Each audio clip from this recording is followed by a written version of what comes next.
I'm Rick Kaler. Thanks for joining me. What's the difference between an investment advisor and a mutual fund money manager? And why do I pay fees to both? When I get questions like these from clients, I'm reminded that the workings of the financial services industry, which granted I take for granted, can be confusing to people outside of the field. So maybe the following analogy might help to explain. I'd like you to think of an orchestra. The investment advisor is equivalent of the director, and the money managers are the instrumentalists. Each one is a specialist who plays a particular type of instrument, and it takes a variety of these specialists to make up the orchestra. The broad specialties are the types of instruments such as the string section, brass, winds, and percussion.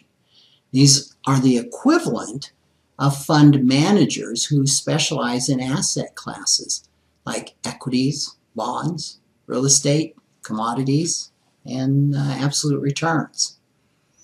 Then within each specialty are a variety of subspecialists. For example, woodwinds include clarinets, oboes, and saxophones, which are further divided into alto, soprano, tenor, and the bass.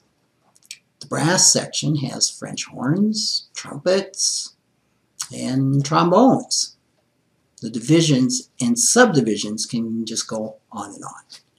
Similarly, within the various asset classes are a great many mutual fund managers who specialize in narrower subcategories.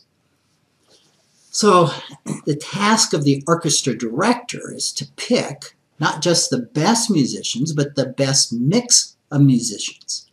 A group with all trumpets, no matter how skilled, isn't an orchestra, nor is a group composed of every subspecialty of a percussionist. So before auditioning a single musician, the director's first task is to clarify the purpose of the ensemble being created.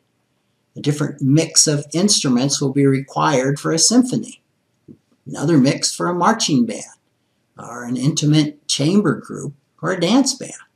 It all depends on what the audience wants and what the director is attempting to accomplish.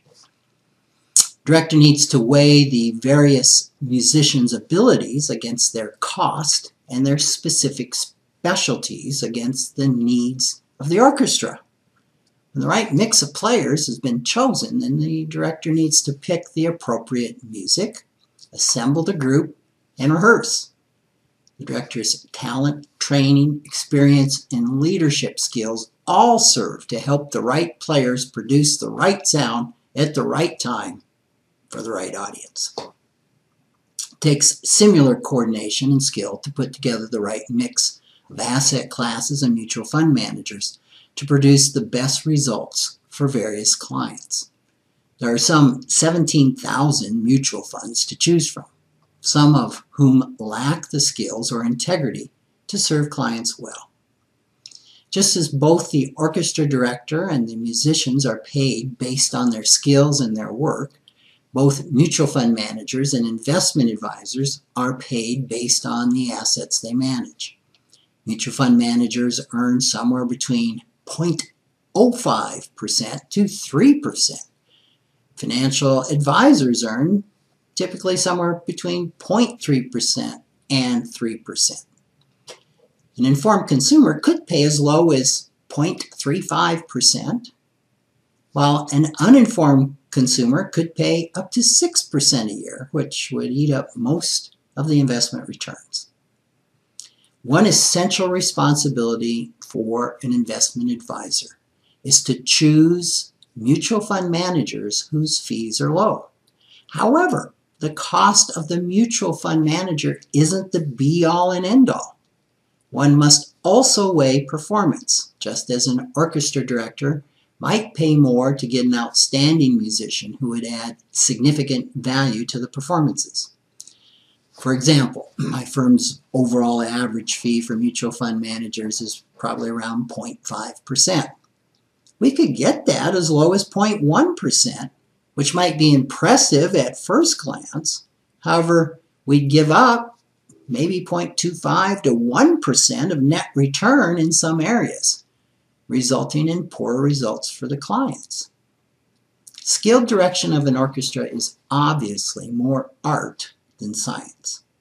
Skilled coordination of mutual fund managers is the same. Both require knowledge, integrity, and commitment to the quality of the final product. Thanks for listening.